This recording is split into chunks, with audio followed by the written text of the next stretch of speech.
नमस्कार दोस्तों, दीपक कुशवाहा आशुलिपि के चैनल पर आप सभी का स्वागत है। और आज के इस वीडियो में बात करूंगा उत्तर प्रदेश अधीनस्थ सेवा चयन आयोग से आई हुई नई भर्ती कनिष्ठ सहायक के विज्ञापन के बारे में। तो इसकी योग्यता क्या है, पाठ्यक्रम वगैरह क्या है और कौन कौन लोग इसके लिए योग्य हैं, कौन कौन लोग आवेदन कर सकते हैं, परीक्षा किन किन को देने का मौका मिलेगा, तो सारी चीज़ें बताऊँगा आपको। तो आप लोग वीडियो को पूरी ज़रूर देखिए।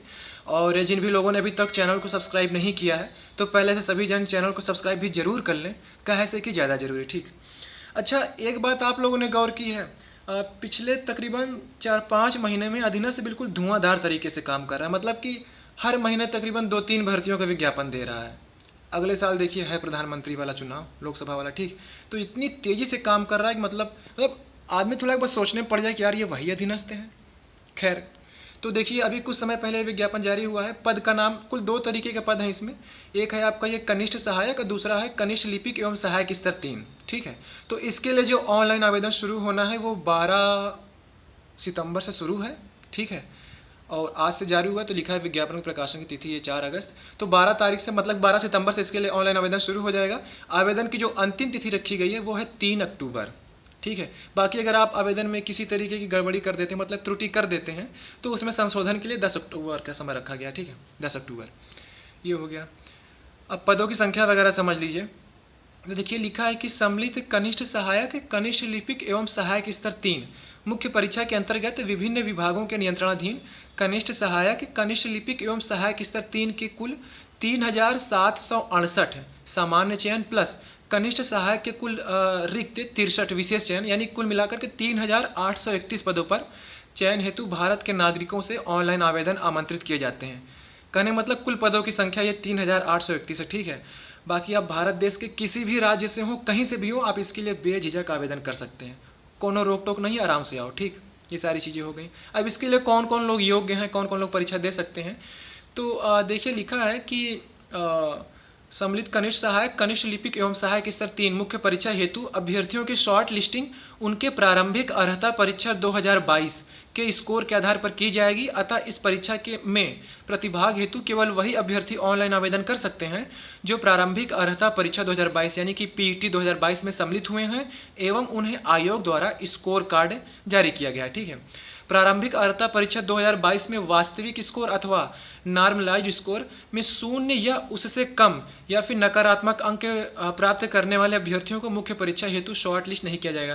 कहने मतलब कि अगर आपने प्रारंभिक अर्हता परीक्षा 2022 दी है और अगर आपने 1 अंक भी उसमें अर्जित किया है तो भी आप इसके लिए योग्य हैं, आवेदन कर सकते हैं। ठीक है। तो ये सारी चीज़ें हो गई।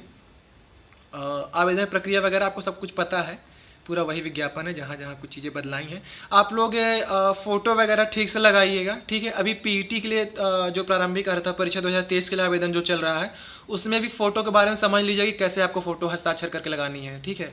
वरना फिर बाद में दिक्कत हो सकती है। तो ये सारी चीज़ें हो गई। इसमें भी फ़ोटो ठीक से लगाइएगा, हस्ताक्षर वगैरह जो जैसे जिस प्रारूप में मांगा गया। ठीक। आवेदन शुल्क की बात करूँ तो वही 25 रुपया है। अनारक्षित वालों से, अन्य पिछड़ा वर्ग, अनुसूचित जाति, अनुसूचित जनजाति, सभी से 25 रुपया। ठीक। बाकी देखिए एक बात और इनकी कहनी है कि मुख्य परीक्षा हेतु परीक्षा शुल्क का भुगतान केवल मुख्य परीक्षा हेतु शॉर्ट लिस्ट किए गए अभ्यर्थियों द्वारा ही अलग से किया जाएगा। अभी तो ये सबसे 25 रुपये ले रहे हैं, लेकिन ये बात के लिए फिर से कह रहे हैं कि जिनको ये शॉर्ट लिस्ट करेंगे, मुख्य परीक्षा हेतु शॉर्ट लिस्ट किए गए अभ्यर्थियों द्वारा मुख्य परीक्षा हेतु परीक्षा शुल्क, जैसा कि आयोग या फिर शासन निर्धारित करेगा, का भुगतान मुख्य परीक्षा का प्रवेश पत्र डाउनलोड करने से पूर्व किया जाए। कहने मतलब कि अभी तो 25 रुपया सबसे ले रहे हैं। अभी जो प्रारंभिक अर्हता परीक्षा में 1 अंक भी लाया है या 10, 20, 25 जो भी अंक लाया है, ठीक है, तो ऐसे हर लोग, मतलब कि हर कोई आवेदन कर सकता है। लेकिन मुख्य परीक्षा में ये केवल बैठने को उन्हीं लोगों को बुलाएंगे जो ये एक कट ऑफ बाद में बताएंगे। ठीक है। तो उसके लिए शायद 200 रुपया बाद में आपसे फिर से लिया जाएगा। ठीक है। ये सारी चीज़ें। फिर देखिए लिखा है कि फॉर्म का प्रिंट आउट लेना अनिवार्य है, तो इसको आप लोग डाउनलोड करके रख लीजिएगा। वजनदार नहीं होता है, पीडीएफ में रहेगा, मोबाइल में रखी रहेगी। ज़्यादा दिक्कत हो तो प्रिंट आउट करा कर रख लीजिएगा। ठीक है। ये सारी चीज़ें हो गई। और अगर आप लोग आवेदन में कुछ त्रुटि वगैरह कर देते हैं तो देखिए कहाँ कहाँ उसमें संशोधन हो सकता है। लिखा है कि अभ्यर्थी द्वारा अपने आवेदन पत्र के निम्नलिखित विवरणों को ही संशोधित किया जा सकता है। उक्त के अतिरिक्त अभ्यर्थी को ऑनलाइन आवेदन में किसी अन्य विवरण को संशोधित करने की अनुमति नहीं दी जाएगी। नाम में वर्तनी की गलती है तो ये हो सकता है, ठीक। पिता या पति के नाम में कुछ गलत हो गया है, स्पेलिंग वगैरह, ठीक है, वो ठीक हो जाएगा। पत्राचार का पता, ये भी ठीक हो जाएगा अगर आपने कुछ गलत कर दिया है। फिर लिखा है कि अन्य व्यक्तिगत विवरण जैसे कि EWS एवं मतलब आरक्षण वगैरह कुछ अगर आपने कुछ गलत किया है तो वो सब कुछ ठीक हो जाएगा। जेंडर वगैरह आपने कुछ गलत कर दिया है, लिंग वाला, ठीक है, तो भी सुधार हो सकता है। आवेदन में अनिवार्य या फिर अधिमानी अर्हता संबंधी अगर आपने कुछ जो जानकारी दी है, अगर उसमें कुछ गड़बड़ी आपने कर दी है तो अभी सुधार हो सकता है, सुधार की तिथि तक, ठीक है। तो थोड़ा होश में भरिए, काहे बार बार, ठीक। ये सारी चीज़ें हो गई। अब देख लीजिए कौन कौन से विभाग हैं, कितने कितने पद हैं, अस्थायी है कि स्थायी है, ये सारी चीज़ें, और ग्रेड पे इसका क्या है, ठीक है। तो देखिए जो पहला विभाग है वो है राजस्व विभाग, ठीक है। राजस्व विभाग, राजस्व परिषद, उत्तर प्रदेश। पद का नाम है कनिष्ठ सहायक, जनपद स्तर हेतु, ठीक है। ग्रेड पे आपका 2000 है, लेवल 3। अनारक्षित वालों के लिए 615 पद हैं, अनुसूचित जाति के लिए 206, अनुसूचित जनजाति के लिए 6, अन्य पिछड़ा वर्ग वालों के लिए 240, आर्थिक रूप से जो कमजोर तबके के लोग हैं 83 पद। तो कुल ये 1150, सबसे ज़्यादा पद इसी में, ठीक है। स्थायी और अस्थायी दोनों पद हैं। स्थायी और अस्थायी का मतलब ये है जो अस्थायी वाला पद है वो कुछ समय बाद स्थायी कर दिया जाएगा, ये संविदा पर नहीं है, मतलब निकाला नहीं जाएगा। तो ये चीज़ आप लोग दिमाग में अपने रख लीजिएगा, ठीक है। बाकी विभाग और कौन कौन से बता दे रहा हूँ, पद आप लोग देख लीजिएगा, ठीक है। राजस्व विभाग है, इसमें कनिष्ठ सहायक का जो पद है वो मंडलायुक्त कार्यालय अधिष्ठान में है। फिर सिंचाई एवं जल संसाधन विभाग है, इसमें भी कनिष्ठ सहायक का पद है। सिंचाई एवं जल संसाधन विभाग ये भी है, ठीक है, इसमें भी कनिष्ठ सहायक प्रमुख अभियंता संवर्ग में है। निदेशालय बाल विकास सेवा एवं पुष्टाहार, कनिष्ठ सहायक। शिक्षा निदेशक माध्यमिक उत्तर प्रदेश शिक्षा प्रबंध अनुभाग शिक्षा निदेशालय, इसमें कनिष्ठ सहायक। NCC निदेशालय उत्तर प्रदेश, इसमें भी कनिष्ठ सहायक, ठीक है। तो ये कुल हो गया आपका, हाँ ऐसे करके हो गया।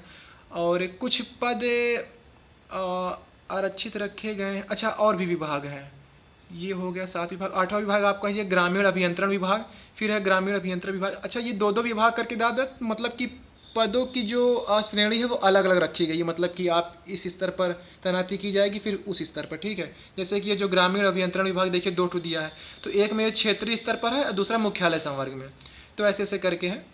और बाकी माध्यमिक शिक्षा परिषद उत्तर प्रदेश इलाहाबाद का भी पद है। निदेशक महिला कल्याण, खेल विभाग उत्तर प्रदेश सूचना आयोग, उच्च शिक्षा जननायक चंद्रशेखर विश्वविद्यालय Ballia, Uttar Pradesh projects corporation limited, कृषि विपणन एवं कृषि विदेश व्यापार, ठीक है, ये हो गया।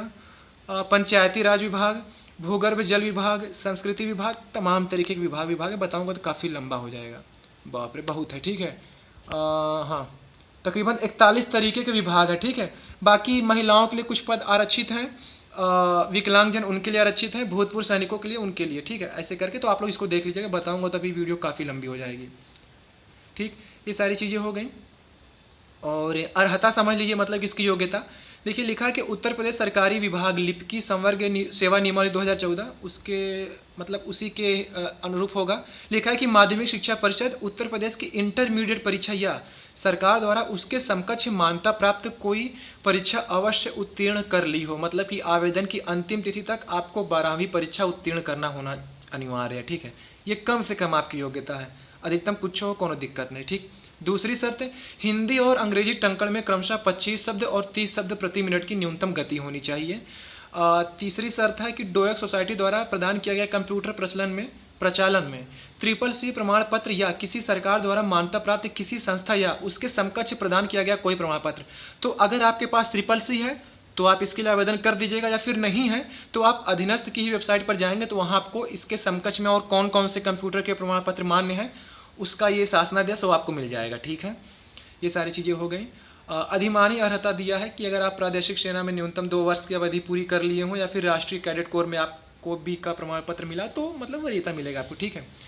आयु सीमा कम से कम 18 वर्ष, अधिकतम 40, ठीक है।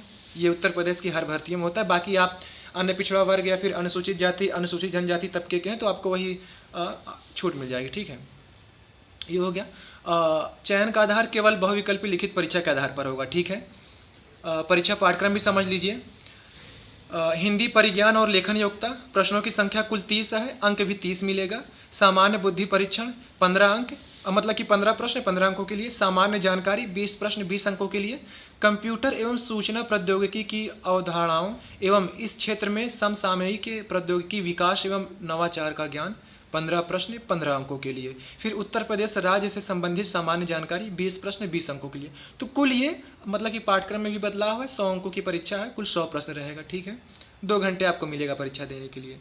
लिखा है कि उपर्युक्त परीक्षा हेतु निगेटिव मार्किंग यानी कि ऋणात्मक अंक दिए जाने का प्राविधान है, जो सही प्रश्न के अंक का 25% अर्थात 1/4। अगर आप एक उत्तर गलत देते हैं तो 25 पैसा आपका कट जाएगा। ठीक है, बाकी विज्ञापन में ये विस्तृत दिए हुए हैं कि हिंदी परिज्ञान और लेखन योग्यता में क्या क्या चीज़ें आएंगी, सामान्य बुद्धि परीक्षण में क्या आएगा, सामान्य जानकारी में क्या क्या चीज़ें पूछेंगे, कहाँ कहाँ से, और एक कंप्यूटर वाला भाग जो नया है आपके लिए, तो इसमें यह भी है कि क्या क्या चीज़ें पूछेंगे। कुछ बता दे रहा हूँ, जैसे कि कंप्यूटर एवं सूचना तकनीकी का परिचय, hardware, software, operating system, email, social networking, e governance की जानकारी, WWW क्या है, इंटरनेट वगैरह। तो ये यही सारी चीज़ें पूछेंगे। CCC का जो पाठ्यक्रम है पूरा वही। ठीक, बाकी उत्तर प्रदेश राज्य से संबंधित जो सामान्य जानकारी है उसके बारे में भी दिए हैं कि क्या क्या चीज़ें पूछेंगे। तो ये सारी चीज़ें हो गई। ठीक है, 15 गुना लोगों को बुलाएंगे, मतलब ठीक है। तो यही सारी चीज़ें हैं। तो एक बार आप लोग अधीनस्थ की आधिकारिक वेबसाइट पर जाइए, विज्ञापन डाउनलोड करके अपने स्तर से सारी चीज़ों को समझ लीजिए। अगर आपको आवेदन करते समय कोई दिक्कत आ रही है तो ये इनका टेलीफोन नंबर है 0522 27 20 814। हालांकि उठता नहीं है, लेकिन लगाएंगे तो फिर कभी ना कभी उठ ही जाएगा।